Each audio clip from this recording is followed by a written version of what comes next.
Hello दोस्तों, आपका स्वागत है आपके अपने ही चैनल में जिसका नाम है एंट्री ऐप। दोस्तों यहाँ पर आज हम पढ़ने वाले हैं झाबुआ जिला। तो झाबुआ जिला में हम देखेंगे कि झाबुआ जिला के क्या इंपॉर्टेंट फैक्ट्स हैं और कुछ हम उनके प्रश्न यहाँ पर देखेंगे उस जिले से रिलेटेड। तो झाबुआ जिला को हम यहाँ पर शुरुआत करते हैं और शाम को 7 बजे ये डेली एक लेक्चर आता है जिसमें जो है हम जिलेवार यहाँ पर मध्य प्रदेश को पढ़ रहे हैं, जो कि हर एग्जाम के लिए इंपॉर्टेंट है। और एमपी जो पुलिस है उसके लिए स्पेशल ये क्लास निकाली गई है जिसमें हम फैक्ट्स पढ़ेंगे जो कि एमपी पुलिस में आने की संभावना है। तो चलिए हम यहाँ पर इसको शुरू करते हैं। और अगर अभी तक आपने चैनल को सब्सक्राइब नहीं किया तो चैनल को सब्सक्राइब कर लो, बेल आइकन को दबाओ और ज्यादा से ज्यादा जो है डिस्क्रिप्शन बॉक्स में जाकर एक ऐप की लिंक दी गई है, ऐप को डाउनलोड करिए एंट्री ऐप, और वहां पर जाकर आप टेस्ट वगैरह दे सकते हो। तो चलिए यहाँ पर हम इसको शुरू करते हैं। तो सबसे पहले हम देख रहे हैं यहाँ पर कि ये हमारा मध्य प्रदेश का मैप है। तो झाबुआ जिला आखिर इसमें दिखता कहाँ है? तो ये वाला जो आपको दिख रहा है लास्ट में झाबुआ जिला, और ये जो है यहाँ पर अलीराजपुर। तो अलीराजपुर सबसे लास्ट जिला है और ये जो जिला आपको देखने को मिल रहा है ये झाबुआ जिला है। पहले दोनों एक ही थे, लास्ट में जो है बीच में डिवाइडेशन हुआ और अलीराजपुर अलग हुआ। तो उसके बारे में भी हम यहाँ पर चर्चा करेंगे। तो ये जिला जो है हमारा झाबुआ जिला है। कौन सा जिला आज हम पढ़ रहे हैं? झाबुआ जिला पढ़ रहे हैं। तो चलिए सबसे पहले इसके क्षेत्रफल की बात करते हैं। तो इसका क्षेत्रफल कितना है उसके बारे में हम यहाँ पर जानते हैं। तो इसका जो क्षेत्रफल दिया गया है वो दिया गया 3596 वर्ग किलोमीटर। 3596 वर्ग किलोमीटर इसका आपको क्षेत्रफल देखने को मिल जाएगा। जनसंख्या की अगर हम इसकी बात करें, इसकी हम जनसंख्या अगर देखें 2011 की जनगणना के हिसाब से तो वो आपको मिलेगा 10,25,098। 10,25,098 आपको जनसंख्या मिल जाएगा। जन घनत्व की बात करें, जन घनत्व जो आपको देखने को मिलेगा 285 ही देखने को मिलेगा। उसके बाद अगर हम बात करें लिंगानुपात की, किसकी बात कर रहे हैं? लिंगानुपात। तो लिंगानुपात की अगर हम बात करते हैं तो लिंगानुपात आपको 990 यहाँ पर देखने को मिल जाएगा। तहसील पर क्वेश्चन बनते हैं, तो तहसील की अगर हम यहाँ पर बात करें तो यहाँ पर आपको 6 तहसील देखने को मिलेगी झाबुआ में, है ना। रानापुर, पटेलाबाद, ठीक है। पटेलाबाद जो है इंपॉर्टेंट है। पटेलाबाद क्यों इंपॉर्टेंट है वो मैं आपको आगे वीडियो में बताऊंगा। तो पटेलाबाद हो गया, और उसके बाद भांदला हो गया, मेघनगर हो गया, रामा हो गया, ये सभी है ना, मेघनगर। तो ये सभी चीजें जो है इंपॉर्टेंट है। दो जो मैंने लिखे हैं तहसील, ये दो बहुत इंपॉर्टेंट है, इस पे प्रश्न बनते हैं, वो आगे हम यहाँ पर देखने वाले हैं यहाँ पर। और अगर हम यहाँ पर बात करें तो और क्या चीजें हैं उनके बारे में हम बात करते हैं। तो चलिए सबसे पहले जो हम यहाँ पर स्टार्ट करने वाले हैं वो स्टार्ट कर रहे हैं हम किससे? मेघनगर से। किससे बात कर रहे हैं? यहाँ पर हम मेघनगर की बात कर रहे हैं, मेघनगर। तो मेघनगर जो कि मैंने बोला ये एक तहसील है, और क्यों इंपॉर्टेंट है तो बात करते हैं यहाँ पर। यह एक औद्योगिक क्षेत्र है यहाँ का, झाबुआ का औद्योगिक क्षेत्र। झाबुआ का औद्योगिक क्षेत्र है। तो ये आईएमपी है। सीधे सीधे क्वेश्चन यहाँ पर पूछा जाता है कि औद्योगिक क्षेत्र झाबुआ में किसको कहा जाता है? तो मेघनगर आपको आंसर लगाना है। यहाँ पर एक चीज और देखिए, झाबुआ छोटा सा जिला है, बहुत कम फैक्ट है, लेकिन जो भी हम पढ़ेंगे बहुत इंपॉर्टेंट पढ़ेंगे। यहाँ पर रॉक फॉरेस्ट खनिज भी आपको देखने को मिलेगा। क्या देखने को मिलेगा? रॉक फॉरेस्ट खनिज। रॉक फॉरेस्ट खनिज आपको देखने को मिल जाएगा। तो ये यहां से इंपॉर्टेंट हो जाता है, इसलिए जो है मेघनगर यहां पर इंपॉर्टेंट था। अब एक नोट में मैं आपको एक चीज बता रहा हूं जो कि कंफ्यूजिंग है, और यहां पर उससे जो प्रश्न बनता है उस समय गलती होती है। 2008 में झाबुआ जो है, झाबुआ का डिवाइडेशन हुआ, विभाजन हुआ, और जिससे निकलकर अलीराजपुर बना। कौन बना? अलीराजपुर। अलीराजपुर नया जिला बना। तो क्वेश्चन अगर एग्जाम में आए कि झाबुआ कब बना, तो कंफ्यूजन में हम जो है 2008 लगा देते हैं। जैसे कि पूछा जाता है एमपी कब बना, तो एमपी जो बना था 1956 में बना था। कब बना था भैया? 1956 में एमपी का गठन हुआ था, मध्य प्रदेश का गठन हुआ था। लेकिन नवनिर्मित एमपी जब पूछा जाता है, न्यू एमपी, है ना, न्यू एमपी जब पूछा जाता है तो न्यू एमपी जो है यहां पर आपको लगाना है, तो वो 2000 में है, तो जब छत्तीसगढ़ अलग हुआ था। तो ऐसे ही यहां पर 14 मई, कब? 2000 में अगर 8 की बात करें तो 14 मई 2008 को अलीराजपुर पृथक होने से जो है इसमें 5 तहसीलें रह गई। मतलब पहले झाबुआ था, फिर अलीराजपुर अलग हुआ, तो ये अलीराजपुर 2008 में बना है, ना कि झाबुआ। हाँ, आपसे ये पूछा जाए कि नवनिर्मित झाबुआ कब बना? नवनिर्मित झाबुआ कब बना तो वो आप 2008 लगा सकते हो, लेकिन झाबुआ कब बना तो 1948। झाबुआ कब बना 1948। तो ये है, अगर प्रश्न पूछा जाए कि झाबुआ कब बना तो 1948 में झाबुआ आपको यहाँ पर बना। लेकिन 2008 में जो है झाबुआ से अलीराजपुर अलग हुआ था, तो अलीराजपुर 2008 में बना और नवनिर्मित झाबुआ 2008 में बना। जिस प्रकार एमपी 1956 और न्यू एमपी 2000 में 1 नवंबर। ये चीजें आपको यहाँ पर थोड़ी सी याद रखनी है। चलिए बात करते हैं आगे। तो आगे जो अगले जगह की हम बात कर रहे हैं, देवझीरी की हम बात कर रहे हैं। किसकी बात कर रहे हैं? देवझीरी। तो देवझीरी क्यों इंपॉर्टेंट हो जाता है, क्या फैक्ट है, तो उसके बारे में जानते हैं। सुनार नदी तट पे एक तो स्थित है। कहां पर है?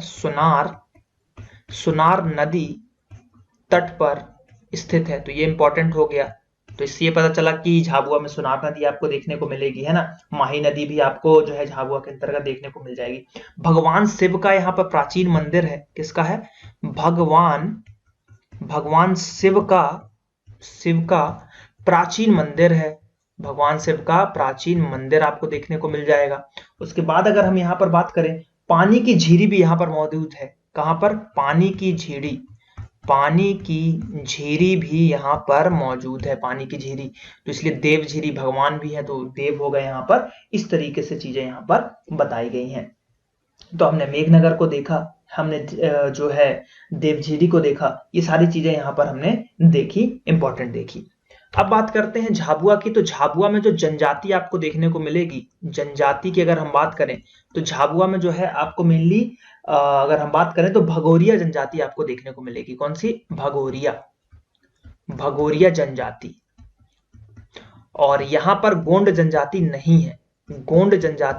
तो ये भी याद रखिए, प्रश्न बन जाता है कि कौन सी जनजाति जो झाबुआ में नहीं पाई जाती, तो वो यहाँ पर गोंड है। गोंड जनजाति झाबुआ में नहीं पाई जाती। भगोरिया जनजाति मेनली आपको देखने को मिल जाएगी। अब यहाँ पर हम पढ़ रहे हैं प्रथम और एकमात्र, जो कि हम पढ़ते हैं जिस हिसाब से। तो देखते हैं क्या क्या है झाबुआ में प्रथम और एकमात्र। तो आदिवासी शोध संचार जो है यहाँ पर केंद्र देखने को मिलेगा। आदिवासी क्या मिलेगा? आदिवासी शोध जो आपको मिलेगा संचार केंद्र, शोध संचार केंद्र आपको देखने को मिल जाएगा। यहाँ पर आपको रॉक फॉरेस्ट का सर्वाधिक उत्पादन देखने को मिलेगा। रॉक फॉस्फेट का यहाँ पर सबसे ज्यादा वो देखने को मिलेगा। तो रॉक फॉस्फेट का आपको उत्पादन देखने को मिलेगा। उसके बाद झाबुआ की अगर हम बात करें तो यहां पर आपको देखने को मिलेगा आदिवासी खेल विद्यालय। ठीक है, और ये कहां पर है? तो जो मैंने बोला था आपको कि पटेलावाद याद रखना है, तो ये जो है पटेलावद में देखने को मिलेगा। तो पटेलावद में है आदिवासी खेल विद्यालय, तो जो कि इंपॉर्टेंट है। यहाँ पर जल ग्रहण मिशन में ये अग्रणी राज्य है।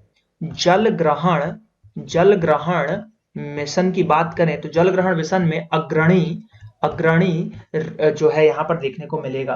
तो जल ग्रहण मिशन में ये राज्य में अग्रणी है, सबसे आगे आपको देखने को मिल जाएगा।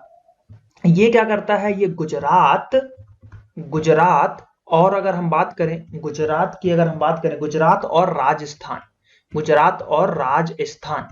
और राजस्थान दोनों की सीमा को टच करता है, दोनों की सीमा को छूता है, ये इंपॉर्टेंट यहां से हो जाएगा।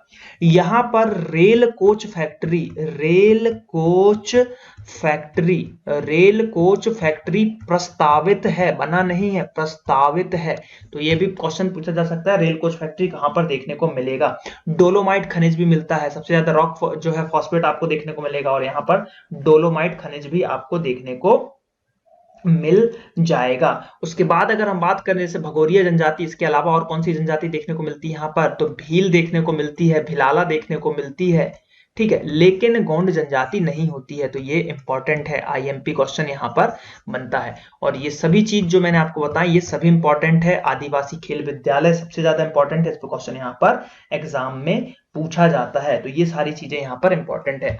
अब बात करते हैं यहाँ पर नदियों की। तो नदियां जो आपको देखने को मिलेगी, तो माही नदी देखने को मिलेगी। कौन सी नदी? माही नदी देखने को मिलेगी। अनास नदी देखने को मिलेगी। एनएच की बात करें तो कौन कौन से एनएच देखने को मिलेंगे? तो NH47 यहाँ पर आपको देखने को मिलेगा। NH47 आपको यहाँ पर देखने को मिल जाएगा। ठीक है। और अगर हम बात करें यहाँ पर कुछ और चीजों की, तो सबसे पहले जो इंपॉर्टेंट मैंने आपको बताया कि भील, भिलाला और गौंड जनजाति नहीं पाई जाती। भील पाई जाती है, भगोरिया पाई जाती है, भिलाला पाई जाती है। सभी चीजें आपको देखने को मिलेंगी। गुजरात राजस्थान की सीमा को टच करती है यहाँ पर। ये सारी चीजें यहाँ पर इंपॉर्टेंट हो जाता है। ठीक है, ये सारी चीजें इंपॉर्टेंट हो जाती हैं। तो चलिए यहाँ पर अब हम बात कर लेते हैं कुछ एमसीक्यूज की, क्योंकि जो कि इंपॉर्टेंट है, जो एग्जाम में यहाँ पर पूछे भी जाते हैं। तो चलिए शुरू करते हैं। तो एमसीक्यूज देखते हैं। चलिए यहाँ पर तो सबसे पहले जो एमसीक्यूज, देखिए छोटा सा जिला है, ज्यादा फैक्ट नहीं है, जो भी इंपॉर्टेंट फैक्ट थे मैंने यहाँ पर आपको बताए हैं। अब एमसीक्यूज देख लेते हैं।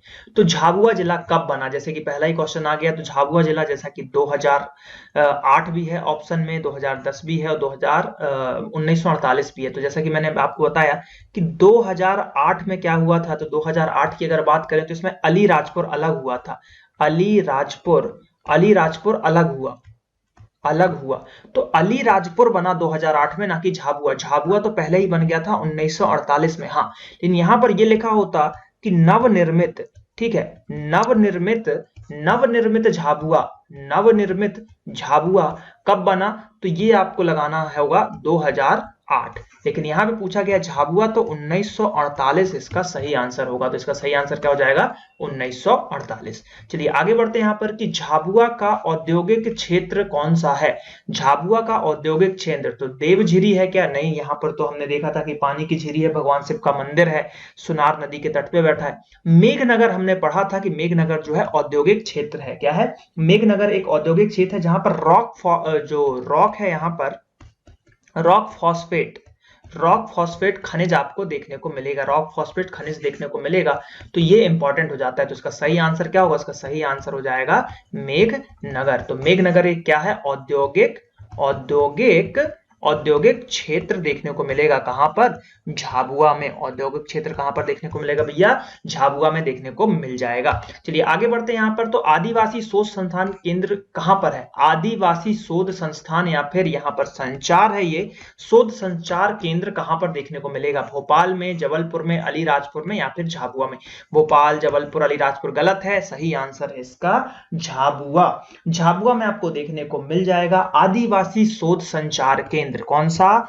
आदिवासी शोध संचार केंद्र। आदिवासी शोध संचार केंद्र आपको देखने को मिल जाएगा। कहां पर देखने को मिल जाएगा भैया? झाबुआ में देखने को मिल जाएगा। चलिए आगे बढ़ते हैं यहाँ पर कुछ और चीजों के साथ। तो झाबुआ जिला जो है हमारा, तो उसमें कितनी तहसीलें हैं? तो जैसा कि मैंने आपको बताया था 6 तहसीलें आपको देखने को मिल जाएंगी, जैसे कि झाबुआ, ठीक है। उसके बाद बात करें तो रानापुर देखने को मिल जाएगा। उसके बाद जो है पटेलावद जो कि मैंने आपको बताया था क्यों इंपॉर्टेंट है। उसके बाद भांदला, है ना। फिर उसके बाद आपको देखने को मिलेगा मेघनगर, जो कि औद्योगिक क्षेत्र है यहाँ पर। और लास्ट जो बच गया रामा, तो ये हो गया 1 2 3 4 5 6। तो 6 तहसील इसका सही आंसर यहाँ पर देखने को मिल जाएगा। आगे बात करते हैं प्रथम आदिवासी खेल विद्यालय कहाँ स्थित है? तो जैसा कि झाबुआ में, भोपाल में, रायगढ़ में या फिर अलीराजपुर में। तो प्रथम आदिवासी खेल विद्यालय झाबुआ में देखने को मिलेगा और वो भी उसकी एक तहसील है